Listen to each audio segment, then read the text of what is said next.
Assalamu alaikum wa rahmatullahi wa barakatuh. Hi dear students, how are you? I hope you will be fine. This is Naqib Ahmad and you are watching Naqib Classroom.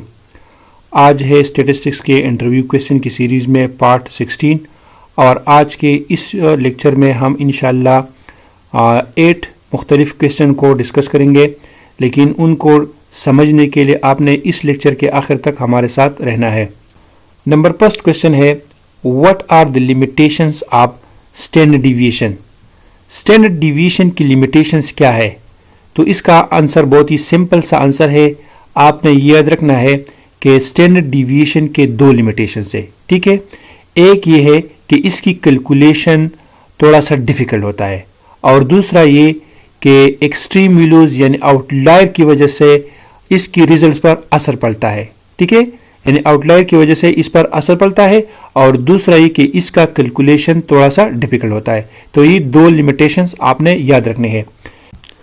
Second number question है, what is the difference between raw moments and mean moments.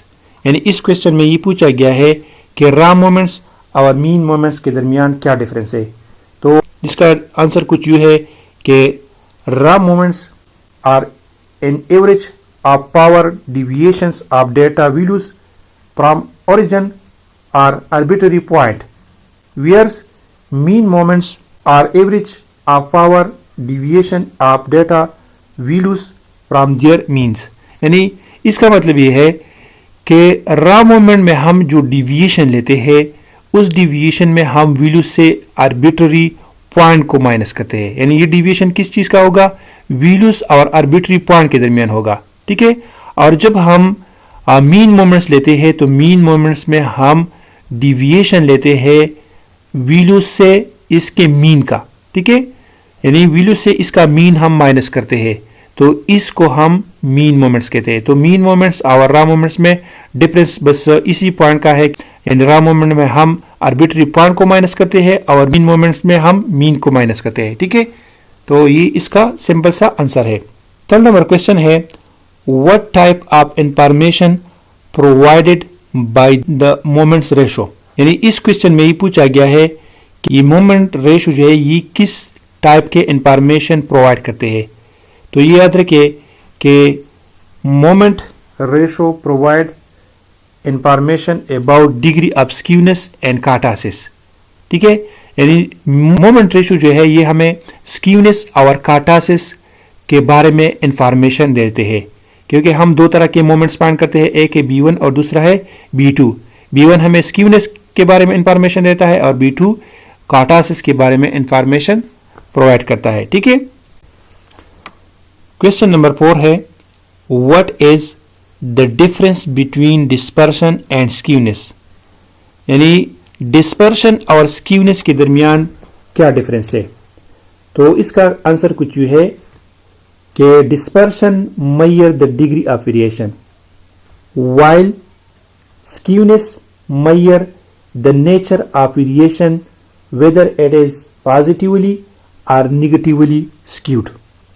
यानी हमें dispersion जो है ये degree of variation बताता है कि कितना वेरिएशन है इसमें, जबकि स्क्यूनेस जो है ये वेरिएशन के डायरेक्शन के बारे में बताता है, वेरिएशन के नेचर के बारे में बताता है कि इसका नेचर क्या है, आया ये पॉजिटिवली स्क्यूड है या निगेटिवली स्क्यूड है। समझ में आ गई? यानी ये हमें डायरेक्शन के बारे में बताता है, जबकि डिस्पर्शन हमें वेरिएशन के बारे में बताता है कि डेटा में कितना वेरिएशन है, ठीक है। अच्छा स्टूडेंट्स, क्वेश्चन नंबर 5 है, distinguish between symmetry and skewness. यानी सिमेट्री और स्क्यूनेस के दरमियान फर्क को वाज़ेह करे। तो ये याद रखे कि जब हमारे पास किसी डिस्ट्रीब्यूशन के मीन के दोनों साइड पर इक्वल ऑब्जर्वेशंस आ जाए, ठीक है, तो उस डिस्ट्रीब्यूशन को हम सिमेट्रिक डिस्ट्रीब्यूशन या सिमेट्री कहते हैं। यानी जिस डिस्ट्रीब्यूशन का शेप बेल शेप हो तो उसको हम सिमेट्री कहते हैं, ठीक है। जबकि उसी शेप में हमारे पास तब्दीली आ जाए, यानी लेक ऑफ सिमेट्री जो है ये हमारे पास क्या होता है? स्क्यूनेस कहलाता है। यानी जब हमारे पास मीन के एक साइड पर वैल्यू ज़्यादा हो, ऑब्जर्वेशन ज़्यादा हो और दूसरी साइड पर ऑब्जर्वेशन कम हो। ठीक है, यानी एक साइड पर ऑब्जर्वेशन ज़्यादा हो और दूसरी साइड पर ऑब्जर्वेशन कम हो, तो फिर इसको हम स्क्यूनेस कहते हैं। ठीक है, तो सिंपल सा आंसर है कि सिमेट्री जो है ये हमारे पास मीन के दोनों साइड पर जब ऑब्जर्वेशन इक्वल आ जाए, यानी दोनों टेल किसी डिस्ट्रीब्यूशन के सेम हो, तो उसको हम सिमेट्री कहते हैं। और जब हमारे पास इस सिमेट्री में लेकनेस आ जाए, यानी लेक ऑफ सिमेट्री जो है, इसको हम स्क्यूनेस कहलाते हैं। अच्छा स्टूडेंट्स, क्वेश्चन नंबर 6 है, what is the difference between positive skewness and negative skewness. यानी क्वेश्चन नंबर 6 में ही पूछा गया है कि पॉजिटिव स्क्यूनेस और नेगेटिव स्क्यूनेस के दरमियान क्या डिफरेंस है।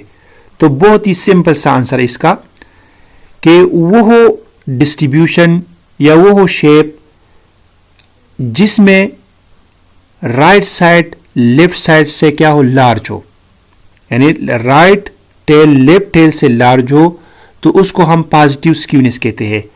और वो हो शेप ऑफ द डिस्ट्रीब्यूशन, यानी करो जिसका लेफ्ट टेल राइट टेल से क्या हो, लार्ज हो, तो उसको हम नेगेटिव स्क्यूनेस कहते हैं। तो बहुत ही सिंपल, पॉजिटिव स्क्यूनेस में राइट साइड यानी राइट टेल लार्ज होगा और नेगेटिव में लेफ्ट टेल लार्ज होगा। ठीक है, नेक्स्ट क्वेश्चन है, what is the difference between skewness and kurtosis. Skewness और कार्टासिस के दरमियान क्या डिफरेंस है।